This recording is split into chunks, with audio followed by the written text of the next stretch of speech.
maybe this is an opportunity to introduce our next topic, which is indeed one of, I see, at one of the greatest, most pressing, most challenging, and complicated life conditions that's facing us today, and that's immigration. And, obviously, immigration has been a challenge for human societies ever since human society first emerged, right? I mean, clearly there has always been a lot of conflict and friction and tension between different groups of people trying to figure out how to coexist with each other, especially when, there's shared resources at play, shared boundaries, etc. This has always been a problem in our civilization from the very beginning. And yet now, when we have other life conditions that are beginning to weigh down on us, things like climate change, right, which is making entire regions of the world uninhabitable, and as things like water become increasingly scarce, and we're a lot of people are predicting that we're going to see a big transition from oil wars to something like water wars, which is terrifying to think about.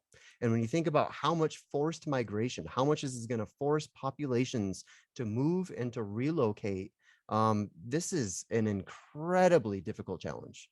And it's one that I think has become, really, really prevalent in the political arenas, particularly over the last 5, 6, 7 years. So this is going to be the discussion we have today. We're going to see, what might be a little bit different about the integral sensibility when it is brought to bear on these problems, as opposed to, maybe we can even talk about sort of standard amber views and values around immigration, orange, green, etc., so that we can have, maybe something to compare an integral response to. But I just want to say from the outset, this is another one of those conversations that's just so, there's so many moving parts that intersect in such complicated ways that after an hour and a half, I think we're just going to begin scratching the surface of the discussion, but I'm hoping that we can have a conversation that's at least conducive to creating a space, as we often say, where new solutions, new ideas, new perspectives can emerge between us and our audience. So that's my hope for the conversation today. Well said. Well said. Yeah, it's such a gargantuan topic that we're going to just scratch the surface in an hour and a half. And it's certainly my intention. I hope that we start to take a look in a way where something new emerges, through our process, our dialectical process, that points us in the right direction. Because these problems, they're not, as you eloquently said, climate change is impacting all of this. Ethnocentric attitudes impact all of this. Um, just all kinds of environmental related issues impact this. So it's a wicked problem, and so I'm excited to have the conversation. That again, of course, I curse you both at the beginning of the month when I think about I how don't I don't know why we keep doing this to ourselves. just like what, and like we're gonna talk about abortion next time or Yeah, something. like can we just talk about Dune for an hour or something? I mean, Yeah, let me get on that show with you and Ryan, and like let's like watch some TV shows together, and hey man, that show's not a cakewalk either, all right? No, I know. True, I've watched it, and I bow my head to you every time, and Ryan. So, but it does seem like a little bit more fun. Okay, Fair enough. Well, I think we can unpack a bit why people have such strong feelings and why this is so difficult, like why it has become such a polarizing subject, considering, as you have said, Corey, that migration is literally the history of humanity. Yeah. We are migratory human species. And yet it has become such a polarized subject over time. Yeah. So I think we can make it easier on ourselves, is what I'm saying. What I'm saying, Mark, is that unpacking, getting to the layers of the discomfort, I think, is part of the integral contribution. Yeah. rather than just the back and forth points of, that we see on the news and so on, which is also interesting to talk about. It is, yeah, it is, especially as it's sort of typically presented as this false equivalence between like total and complete isolationism on one side, or like this figment of open borders on the other. And it's like this is where the cultural conversation sort of gets stuck. It gets paralyzed between these two extreme poles, which, as far as I can tell, not many actual people in positions of power on either the right or the left are advocating. So there's sort of this false dilemma between sort of the open borders or the completely 100% closed borders that we often see represented in media. And Magdalena, I see you kind of shaking your head, so maybe you have a different view here. Well, the idea of the open borders, I am coming from Europe. Europe Mhm. is well, the European Union, at least, is institutionally a union of states that have open borders. So open borders is not such a radical idea. It really is possible between states that have developed some kind of interconnection, whether it's historical or institutional or political or economic, Mhm. uh, very much so in the European Union. So, but what's interesting in that, and what I have been studying over the years, is the underlying root of why individuals can get to that point where they can trust each other enough to have these open borders. Now, that's not to say that Europe is like this perfect example of open borders, not by any means. And obviously, COVID has affected that, where all borders have been closed around the world, and we can talk about the effect of that a little bit. So, but I think, and guess what I'm trying to say is that even the isolationist aspect or the open border aspect will have some deep rooted ideas and emotions Mhm. that themselves are valid in some ways 100%. that we need to consider, and that is the integral perspective, rather than just the points like, oh, you want open borders and that's a terrible thing and you're isolationist and you don't.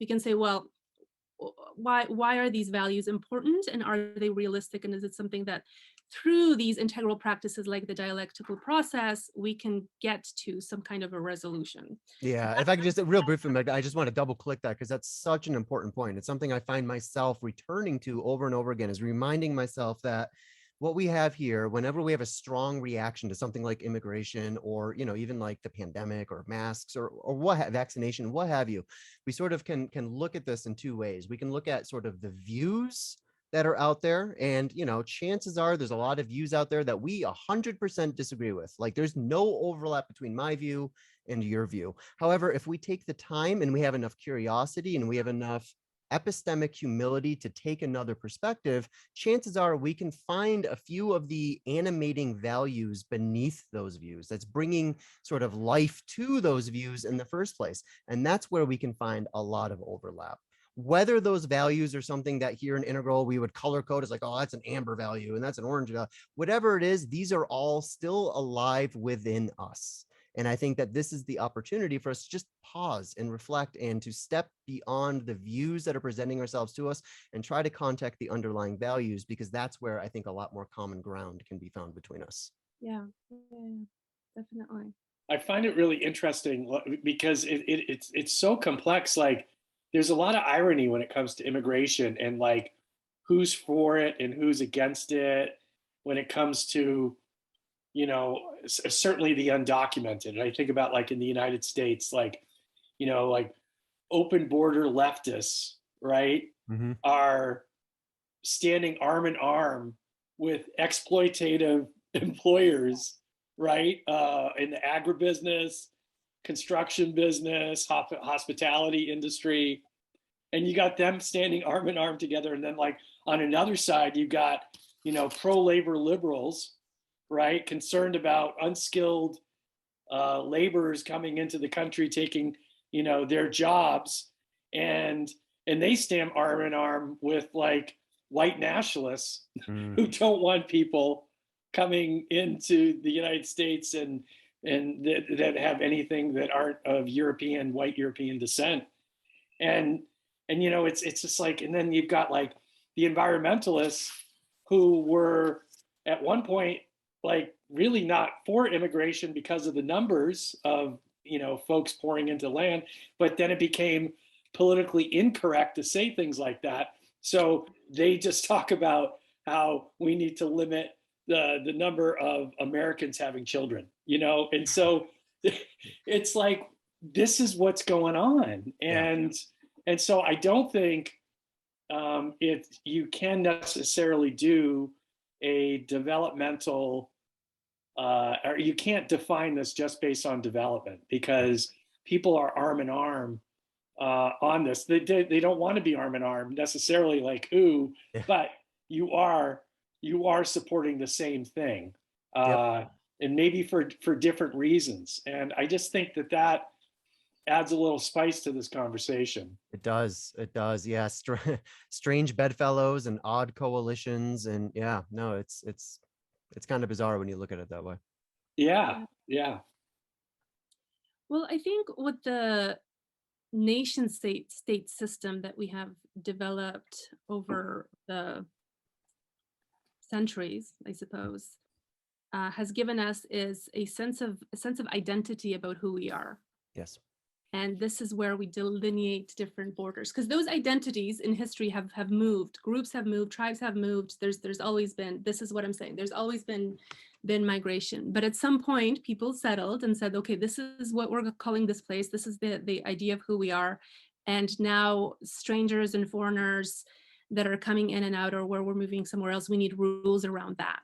Yep. And there's different rules. There's rules around hospitality, that welcoming the strangers. I mean, this is very much ingrained in different spiritual traditions of you welcome the stranger, you love the stranger, but also with a sense of caution about getting to know who they are. And progressively over generations, this has developed to what we now have as national laws concerning immigration or migration and asylum, as international laws and so on.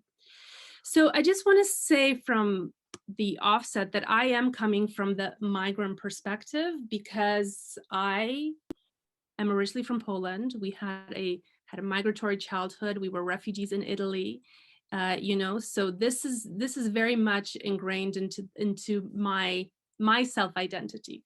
So Mhm. my self-identity wasn't as much nationality based. Of course it is. I'm Polish, I'm Canadian, and these things, but it was very much migratory in that whole refugee experience. And it is also the career choice that I made in working for international organizations with refugees, with migrants, with trafficked persons. So it's forced migration, voluntary migration, different types.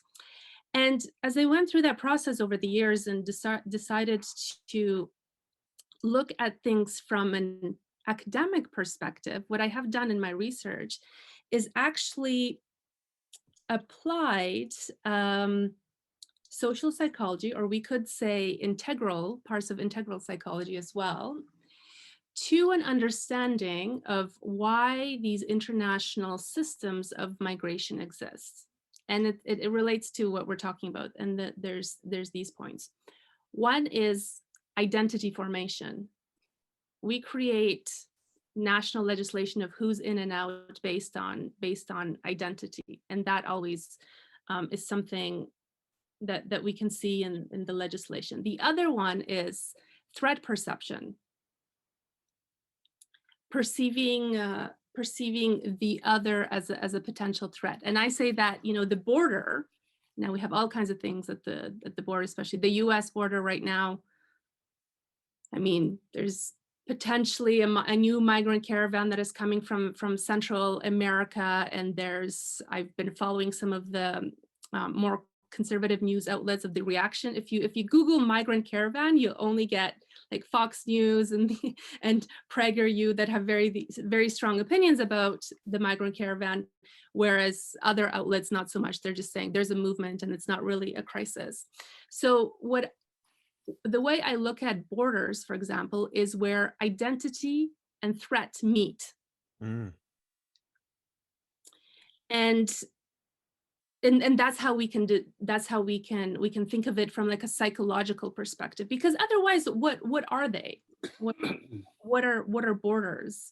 We've sort of imagined that they have that we have this space, that we own this space, and it belongs to us because we're a community that has defined ourselves under a set of values that we call, our constitutional laws, and so on.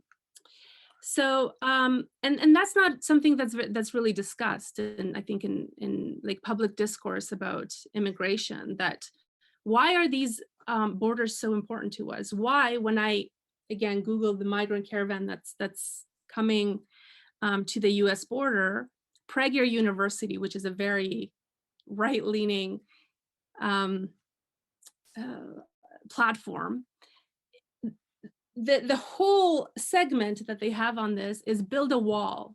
Mhm. That's the solution. You want a solution? You build a wall. You just keep people out. There's insiders and outsiders. This is how we think of the world. And yes, some persons, you said, Mark, they're undocumented. They're in the U.S. right now. Well, some of them will have to give them amnesty. This is again from PragerU that they're saying. We'll have to give them amnesty, and they can stay, but not citizenship. Not citizenship, because citizenship means a belonging. Like, and the reason we wouldn't give them a citizenship, according to PragerU, is because they came here illegally. They didn't follow our laws. They didn't value us, and so they don't deserve it. It's a sense of deserving. So it's this very very strong sense of insiders and outsiders, Mm. and I think that's what we are contending with when we are bringing forth an integral perspective, a world-centric perspective, where we're radically inclusive, and we do want to break some of these boundaries. We want to have a socially just system where we recognize that a lot of the reasons for people migrating in the first place are contributed by the countries to which they're migrating to. That's right. The US is an example, Yeah. We've got a some good karma. example. Yeah. Yeah, so we were talking about Afghanistan and the Afghan refugees. There is more of a sense of responsibility to the Afghan refugees, I think, from the US and other countries, because there's a sense that, well, we contributed to the chaos, so we have to take care of the people. But there isn't as much of an understanding of how that also has impacted other countries, Yeah. how that interdependence that creates migratory movements in the first place. Yep. So Real quick, because I think you made again another important point that I just want to kind of double click here is the different kinds of strategies that we see emerging for problems like this coming from different sections of the population. So on the one hand, we have, conservative solutions, which are often, but not always, it's a very important to always say this, often, but not always, involve a style of reasoning that we might call direct causation. If there's a problem, there's a direct solution for it. People are coming through the borders. The solution is to build a wall to prevent people from coming in the borders. That's an example of direct causation. Then you have another, which we often see from the political left, again, not always, but usually around particular issues, which is more of systemic causation. And to me, I think of like Barack Obama when he said, the best immigration policy we can have in the southern border is a healthy Mexican economy. That's the best possible border control we can hope for on our southern border. If we help Mexico to become a thriving, vibrant economy, then we're going to see naturally fewer people coming through Mexico to end up in America.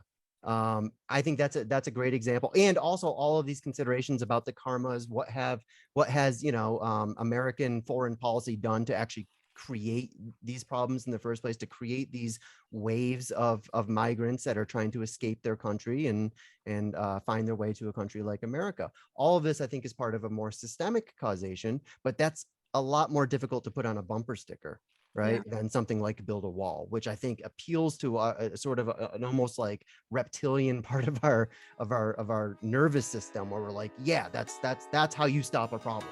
None of this wishy-washy systemic crap. If you want to stop a problem, you put something in between them and us.